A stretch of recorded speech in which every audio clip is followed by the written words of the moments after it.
गोपी? गोपी नहीं, स्केच गोपी कहो। बालों में चमेली का तेल डाले होगा? काली की मौत के बाद उसके घर से बोतल उठाई थी। उसकी मौत का भी स्केच तुम्ही ने बनाया था? इसी से कहा तो तुम्हारा भी स्केच बना दूंगा। हमरे भेजे में कुछ बात नहीं घुसी। पहले तुमने काली से पैसे लेके किसी और की मौत का स्केच बनाया था ना? पुलिस वाले, मिलिट्री वाले और स्केच बनाने वाले का ना कोई दोस्त है ना दुश्मन। हमारा एक ही उसूल है, पैसा लो स्केच बनाओ। स्केच पेन की माला डाल के काहे घूम रहे हो?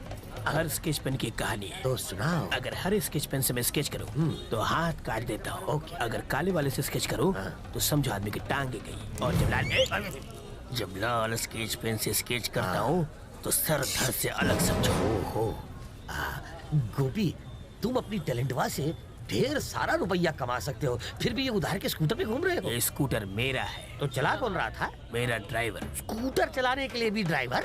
स्केच करते वक्त अगर मैं स्कूटर चलाऊं और सामने से एक ट्रक मुझसे टकराए तो मेरा स्केच बिगड़ जाएगा। क्या हो विचार है? ये छोड़ो और पूछो मैं यहाँ क्यों आया। क्यों आए हो? ये लो, लॉटरी लगी। असली है, एटीएम से निकाला है। गोपी, हमका तो हर मदद चाहिए। बोलो। एक आदमी हमका तंग कर रहा है, उका तू स्केच बना दो, ये एडवांस रख लो। ओके, बार बार फोन करके तंग मत करना, कंटिन्यूटी टूटती है। ओके, अब देखते हैं क्या करता है। ये क्या किया अंकल? उसे 500 रुपए वापस दे दिए। अरे ये हर बार अपने डींगे हाँकते रहता है कि इसका स्केच हमने बनाया है, इसको मौत के घाट हमारे स्केच ने उतारा है। अगर ई बार इसकी बात गलत साबित हुई तो हम इसका दीवार में चुनवाई दे। वो कैसे? व्हाइट सीमेंटवा से।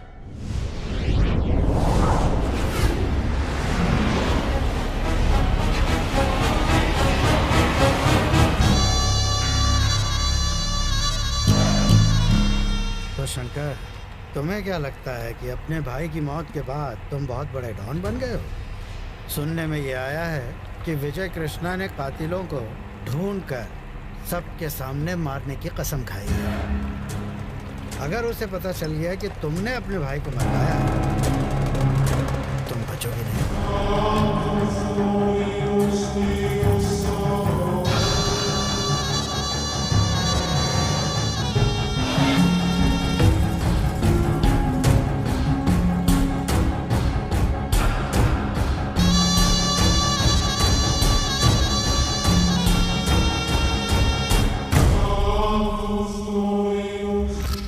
किसने कहा कि मैंने अपने भाई को मारा है? मैंने अपने बाल धूप में सफेद नहीं किए। कौन क्या है, क्या कर सकता है, ये बात मैं बहुत अच्छी तरह समझ सकता हूँ। मुझे इतना नादान मत समझो।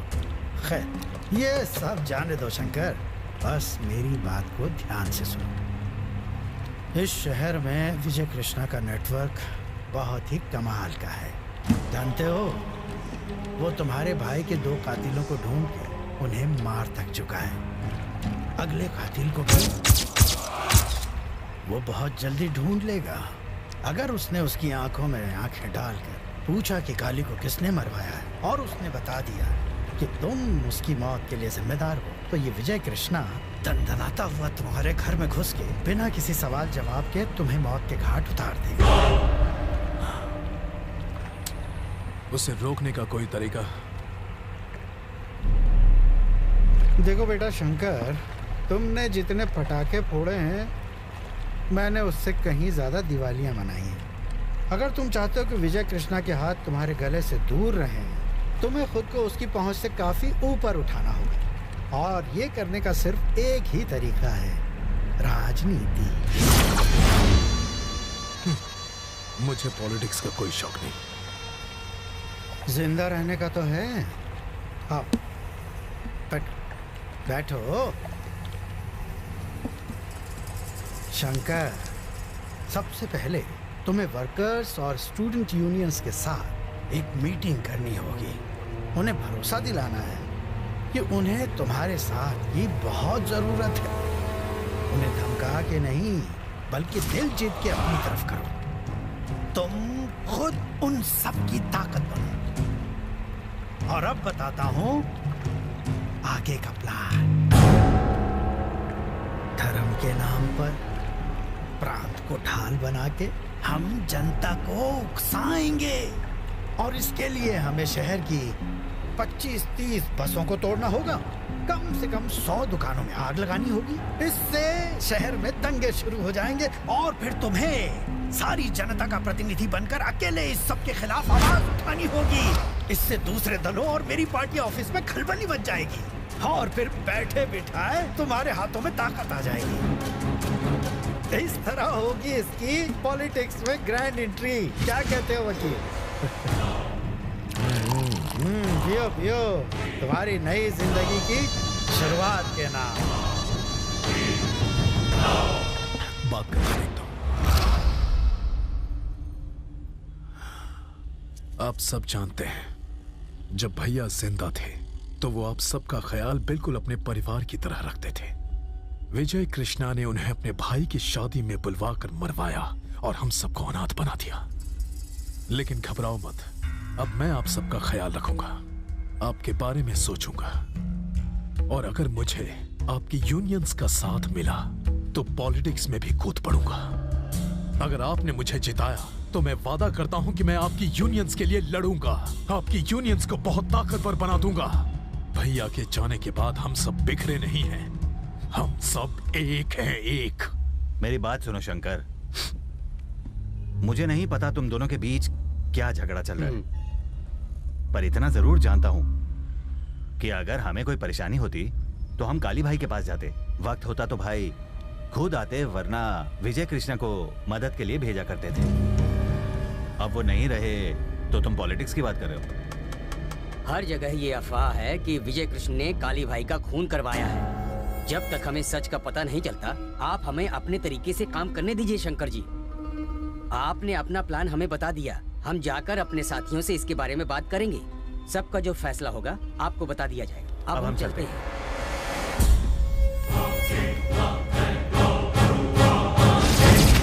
ये साले तो डायलॉग मार कर निकल गए। आप ही के कहने पर मैंने इन्हें समझाने की कोशिश की। ये तो साफ हो गया कि ये लोग तुम्हारा साथ नहीं देने वाले हैं। अब ये लोग जाके सीधा विजय कृष्ण से मिलेंगे। तो अब चलो उठो यहाँ से, चलो। तुम सब में काशी कौन है? मैं हूँ। शंकर भाई ने तुझे बुलाया है, जल्दी चल। शंकर के बुलाने पर मैं क्यों आऊँ? ये तेरे लिए अच्छा नहीं होगा। हेलो, हमने हाथ में चूड़ियां नहीं पहन रखी।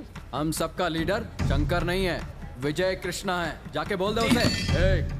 अगर तुमने शंकर भाई का कहा नहीं माना तो कुत्ते की मौत करोगे तुम और तुम्हारा विजय भाई।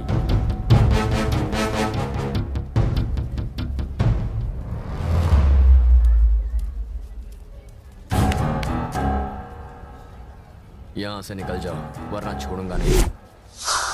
शिवा, हम सब एक गैंग में थे, अब नहीं। हम लोग इस शहर में तुम्हारे टुच्चे भाई का राज नहीं चलने देंगे। मैंने कहा यहाँ से चुपचाप चले जाओ। भाई के मामले में टांग मत अड़ा, नहीं तो हम तुझे भी नहीं छोड़ेंगे। चल जा। बुजुर्गों ने ठीक कहा है, लातों के भूत बातों से नहीं बनते।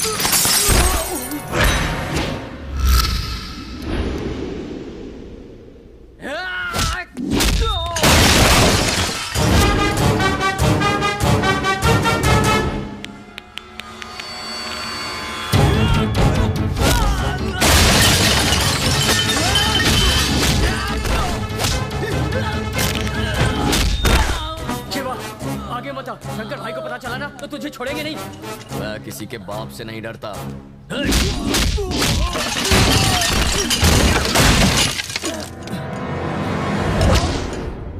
मार दे इसको।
हे, तुम लोग बाहर जाओ।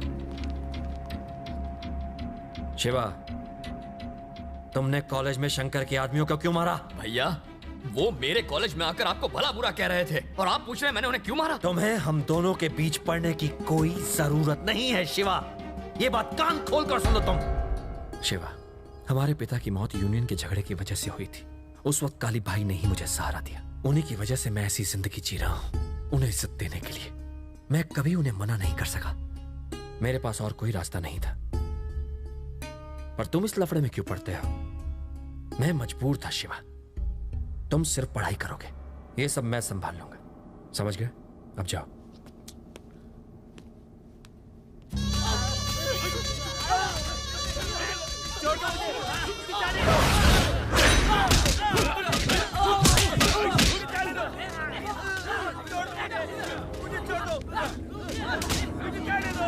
मैंने कहा था ये तुम्हारा साथ नहीं देंगे। अब तुम मार मार के उनकी खाल उधेड़ने में लगे हो। ये लोग अपनी जान दे देंगे पर तुम्हारा साथ हरगिज नहीं देंगे। मेरी बात मान लो।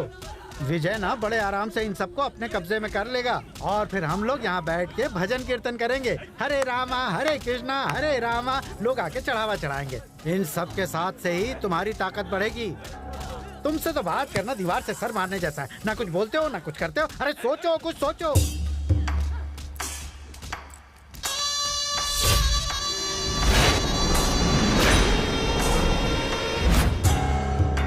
मेरा भाई जब मेरे लिए सिर दर्द बना तो मैंने उसे रास्ते से हटा दिया। फिर ये विजय कृष्णा क्या चीज है? वो विजय कृष्णा यूनियंस के सामने हीरो बनने के सपने देख रहा है। उन्हीं यूनियंस के सामने मैं उसे अपनी असली ताकत दिखा कर रहूंगा। गुंडागिरी और पॉलिटिक्स रेल की दो पटरियों की तरह है। वो चलती तो जरूर एक साथ है पर कभी मिलती नहीं। अगर वो मिली तो ट्रेन नीचे गिर जाएगी। एक बात याद रखना, हर चीज का एक सही वक्त होता है। रमन जी, देखते जाइए कैसे हिसाब चुकता करता हूँ।